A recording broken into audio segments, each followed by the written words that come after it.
Hey everyone, the Wagon Wheel of Wisdom here. Please like, share, and subscribe, and hit the bell notifications down below if you haven't already.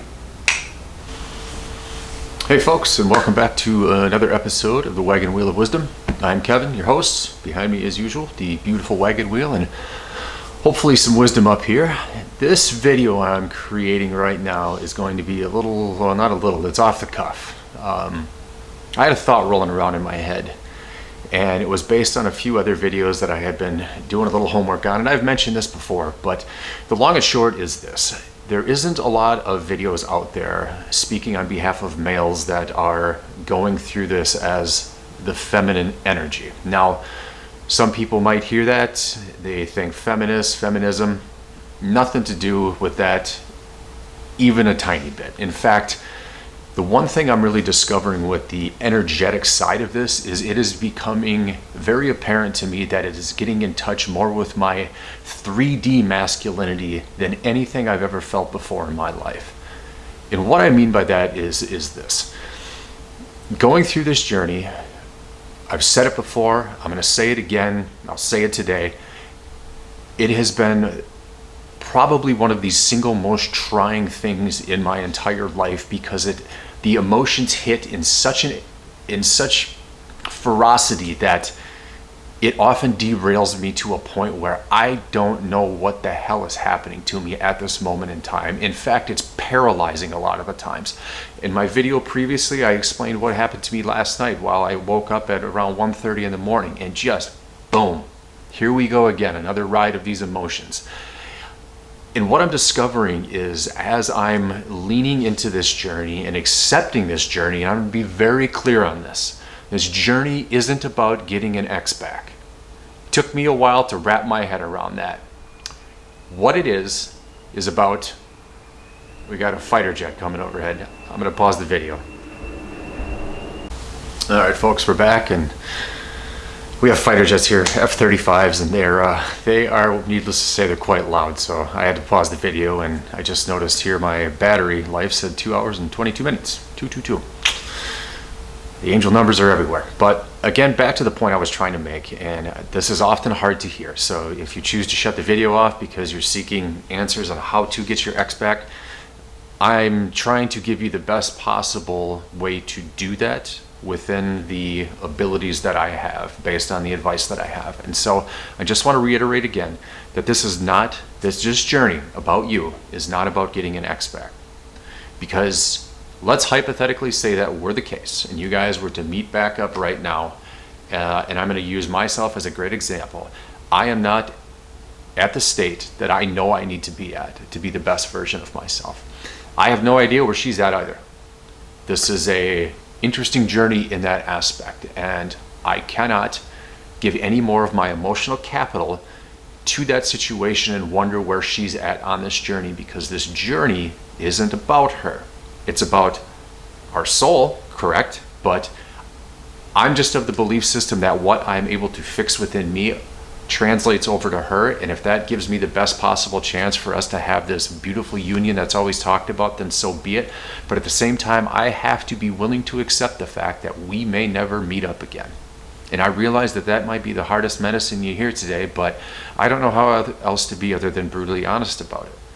This journey, you guys, this journey is about becoming us, becoming the best version of us, probably the version we've always thought and hoped for. We just weren't really ready for it to hit us in the manner that it has, by losing somebody, by losing yourself in many ways. But sometimes that's how things have to go down. You have to go lose your shit in order to find yourself again. So what I was alluding to earlier is how this feminine energy that I feel pulsating inside of me is helping me become a much more masculine man. The man I think I've always wanted to be. And I say I think, it's not, I'm misusing that term. It's the man that I know I've wanted to be. I've become more compassionate. I've become calmer. I don't react with the quickness that maybe I used to. As far as overreacting to situations, I find myself to be balanced. I'm having incredible conversations with people that are uplifting rather than that baseline stuff that's, oh, hey, what's up? How you been? How's it going today? You know, just that stuff that surface level kind of questions that really doesn't have much in terms of context, but and it also doesn't really, it's not really speaking, if you know what I mean. It's just talking and not saying a whole lot.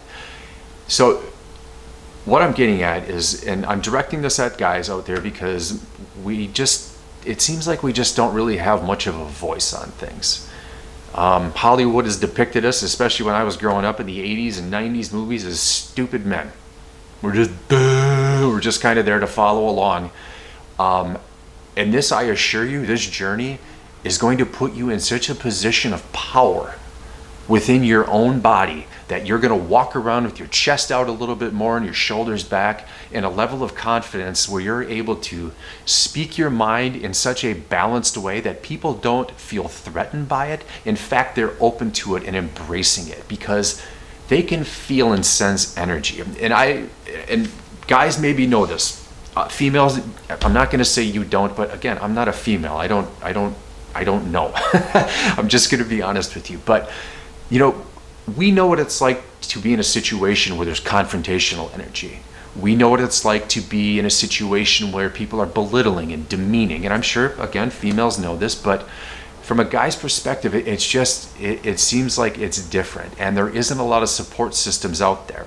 And we're forced to walk down paths a lot by ourselves because in our heads, it's been ingrained where we don't talk, we don't show emotion, we shut up and bury it, and we try to man up, as they say. And I don't even know what the hell man up even means. Man up means shut up and be silent? I don't think so. I don't think so. At least it doesn't mean for me. I'm going to speak my mind. I'm going to speak my truth. And like I've said in this video, I may say things that you don't want to hear, but it's not that I'm being dishonest. I'm being real. And sometimes people demand honesty while never wanting to hear the truth about things. And that's been one of the biggest awakening factors in this. I came into this, how the hell do I get my ex back? How do I get her back? I'm useless without her. I need her back. I need her back. I'm in a position now where, as I said, emotions still come and they still hit me, but God damn, it feels good to be walking with my chest out a little bit more, being a little bit prouder, missing her less and less. But that's the whole point, because you are supposed to find the other side of you, the side of you that's been dormant and quiet for all of these years, the person that you may never have met, and now you get an opportunity to meet.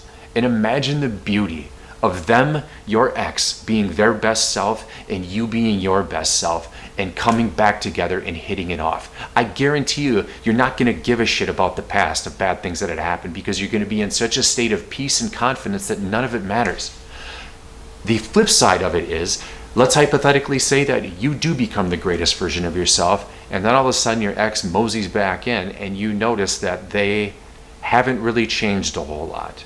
Number one, you're going to be back in a position of power again, where you're just gonna be like, you know, the time isn't right for me. I'm in too good of a place right now, and I'm just gonna have to say no thanks. And you leave it at that. There's no point in getting back with somebody when either one of you are imbalanced. Imbalanced means the lower energy is going to pull the higher energy right back down. I don't want to go backwards. There are nights, there are days, there are moments, there are hours, there are minutes that I do feel maybe I'm going backwards, but as I've flipped the script on that, what it reminds me of in that moment, how can I rebalance myself?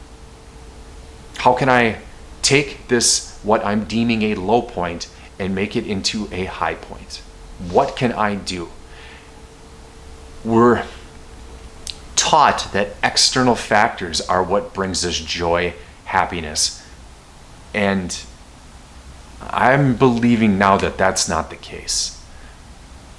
The more I sit in meditation, the more I journal, the more I read about it, all of these things that I used to believe in that made me happy, they don't mean a damn thing anymore.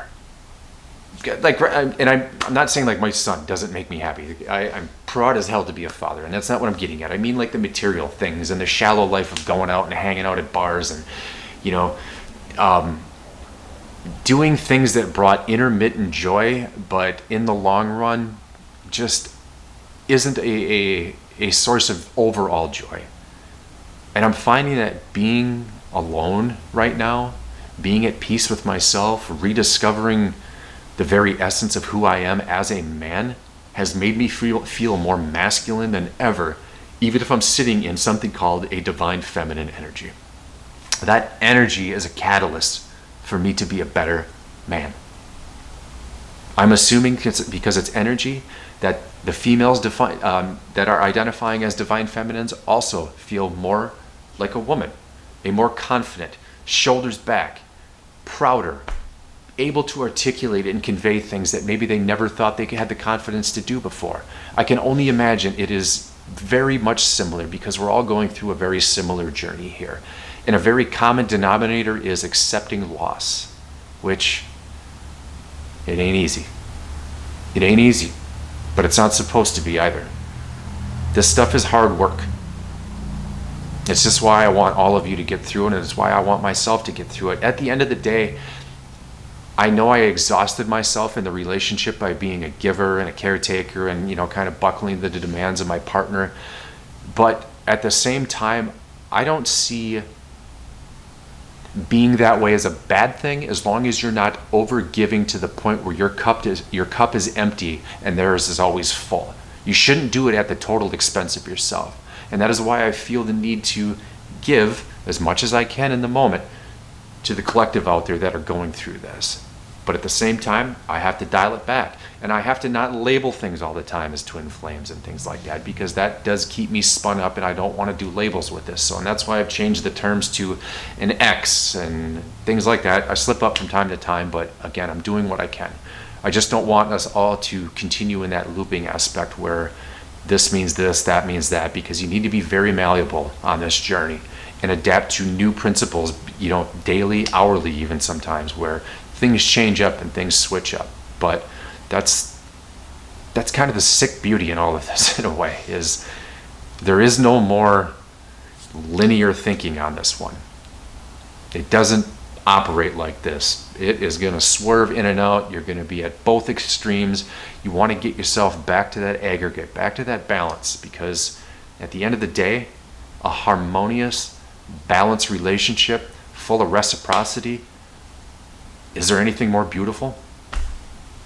Is there anything more beautiful?